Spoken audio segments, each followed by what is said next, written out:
Assalamualaikum warahmatullahi wabarakatuh. Perkenalkan, kami dari kelompok 1 yang terdiri dari saya sendiri Juprani, Ibu Siti Nurrahma, Ibu Hernawati, dan Bapak Numani.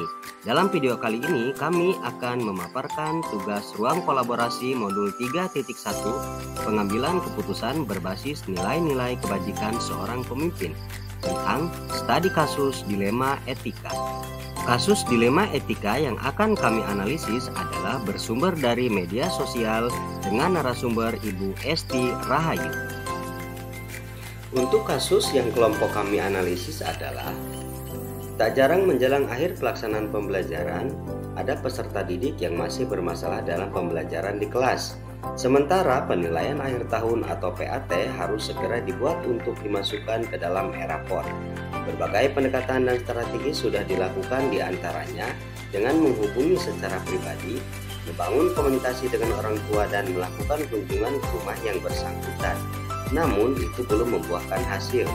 Terkait hal ini, ada satu contoh kasus yang dijumpai di lapangan saat melakukan kunjungan rumah atau home visit di salah satu murid. Dan ini adalah pengalaman pribadi saya. Sebut saja murid B terindikasi melakukan pelanggaran terhadap disiplin sekolah. Murid yang bersangkutan jarang masuk sekolah dan banyak tugas yang tidak dituntaskan, sehingga banyak keluhan dari guru yang membersamainya. Menyikapi hal tersebut, saya sebagai wali kelas bersama dengan guru BK melakukan kunjungan rumah. Ayah murid B bekerja sebagai penambang pasir, sedangkan ibunya adalah ibu rumah tangga. Akan tetapi, kegiatan menambang pasir dihentikan dalam waktu yang tidak ditentukan, sehingga sangat mempengaruhi perekonomian keluarga. Kehadiran saya dan guru BK mengunjungi B merupakan bentuk tanggung jawab dan kepedulian. Kekhawatiran peristiwa penting yang mendominasi kejadian pada murid SMK pada umumnya sebenarnya adalah alasan utama. Akan tetapi, kejadian tersebut tidak dialami oleh murid B. Setelah melakukan konseling, diketahui selain tidak memiliki sepeda motor untuk sekolah, sepeda motor satu-satunya yang digunakan ayah B untuk berkeliling menyuplai kelapa muda kepada pedagang es kelapa muda. Semenjak tambang pasir ditutup, ayah B bekerja menyuplai kelapa muda. Alasan lain yang disampaikan oleh murid B, sebenarnya ia tidak memiliki minat untuk belajar di jurusan tata busana. Murid menganggap bahwa ia merasa tidak memiliki kemampuan. Murid B mengaku bila sekolah di jurusan busana merupakan paksaan dan ancaman ayahnya. Kurangnya dukungan, arahan, dan motivasi dari orang tua tentu saja menyebabkan murid B tidak memiliki motivasi belajar. Tugas-tugas sekolah tidak dikerjakan. Murid B juga termasuk siswa yang susah diajak berkomunikasi. Dalam interaksi dengan teman-temannya, murid B juga terbilang menutup diri. Ia memilih untuk tidak aktif di grup kelasnya karena menumpuknya tugas-tugas di sekolah. Setelah dilakukan pendekatan dan komunikasi dengan orang tua, akhirnya murid B memutuskan untuk pindah sekolah sesuai dengan harapannya. Analisis kasus yang pertama yaitu menentukan paradigma dilema etika, dan yang kedua prinsip dilema etika, dan yang terakhir yang ketiga 9 langkah pengambilan dan pengujian keputusan. Paradigma dilema etika. Yang pertama adalah rasa keadilan lawan rasa kasihan. Di satu sisi, guru harus memilih apakah tidak memberikan nilai kepada peserta didik karena yang bersangkutan tidak mengerjakan tugas.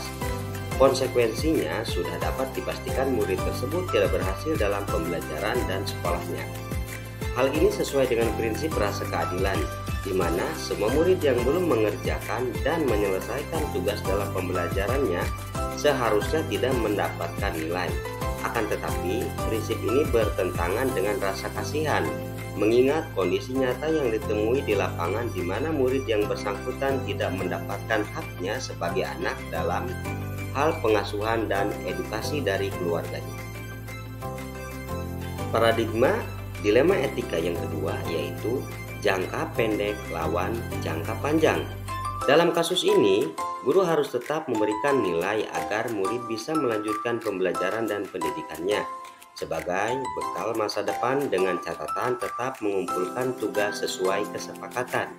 Selain itu, guru berusaha mengkomunikasikan dengan orang tua untuk dapat mempertimbangkan minat belajar anak demi masa depan. Prinsip dilema etika, yaitu care-based thinking, berpikir berbasis rasa peduli. Prinsip penyelesaian dilema yang digunakan dalam kasus ini adalah care-based thinking atau berpikir berbasis rasa peduli. Dalam hal ini, masa depan murid V adalah yang paling utama.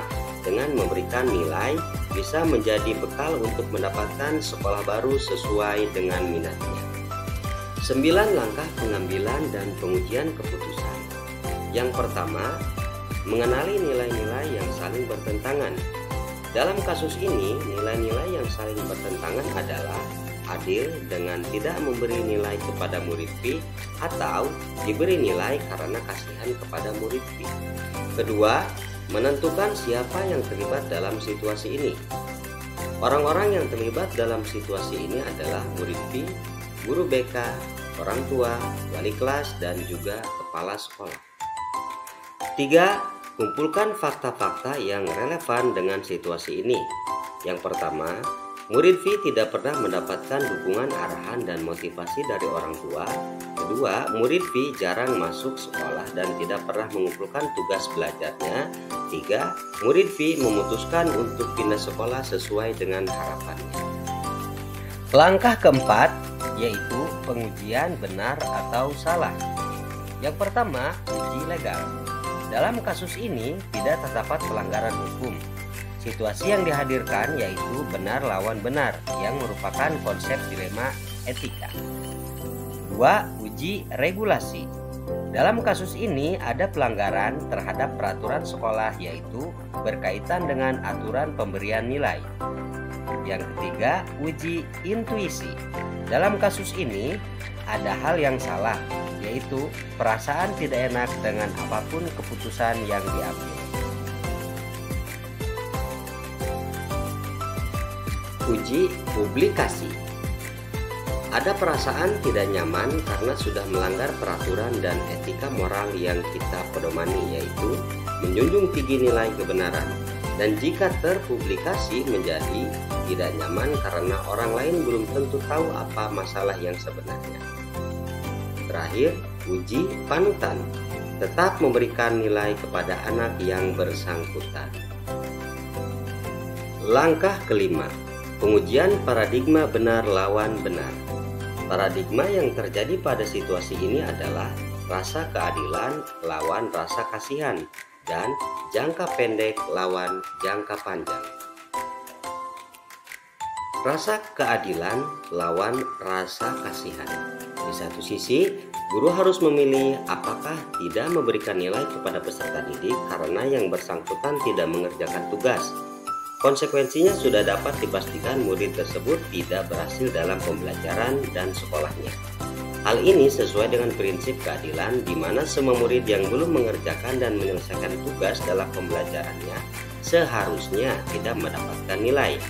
Akan tetapi, prinsip ini bertentangan dengan rasa kasihan, mengingat kondisi nyata yang ditemui di lapangan di mana murid yang bersangkutan tidak mendapatkan haknya sebagai anak dalam hal pengasuhan dan edukasi dari keluarga. Jangka pendek lawan jangka panjang. Dalam kasus ini, guru harus tetap memberikan nilai agar murid bisa melanjutkan pembelajaran dan pendidikannya sebagai bekal masa depan dengan catatan tetap mengumpulkan tugas sesuai kesepakatan.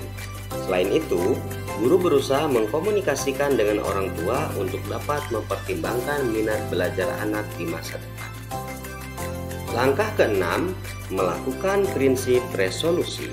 Prinsip penyelesaian dilema yang digunakan dalam kasus ini adalah care-based thinking atau berpikir berbasis rasa peduli. Dalam hal ini, masa depan murid V adalah yang paling utama. Dengan memberikan nilai, bisa menjadi bekal untuk mendapatkan sekolah baru sesuai dengan minatnya. Langkah ketujuh, investigasi opsi trilema. Sebelum mengambil keputusan, melibatkan guru BK, guru kelas, kepala sekolah, dan orang tua untuk melihat dari sisi murid yang bersangkutan, apakah sikap belajarnya bisa berubah atau tidak berdasarkan situasi sosial yang dihadapi. Langkah ke-8, buat keputusan. Keputusan yang diambil adalah menyarankan orang tua murid untuk mengakomodasi keinginan murid, yaitu pindah sekolah, mengingat bahwa murid yang bersangkutan tidak memiliki minat belajar di jurusan tata busana dan merasa kesulitan mengikuti kegiatan belajar. Guru tetap memberikan nilai sebagai bekal murid untuk mencari sekolah baru dan menata masa depannya dengan catatan tetap mengumpulkan tugas sesuai kesepakatan. Langkah ke-9, lihat lagi keputusan dan refleksikan. Apabila menemukan kasus yang sama di kemudian hari, akan menggali lebih dalam lagi latar belakang murid sebelum dibawa ke dalam rapat pleno. Dengan semua analisis dan argumen yang sudah dijelaskan di atas, maka dapat disimpulkan bahwa tahapan pengambilan dan pengujian terhadap studi kasus pilihan sudah tepat. Hal yang menarik dan tidak terduga. Hal yang menarik, nilai kemanusiaan lebih diutamakan dalam kasus tersebut karena menyangkut masa depan anak.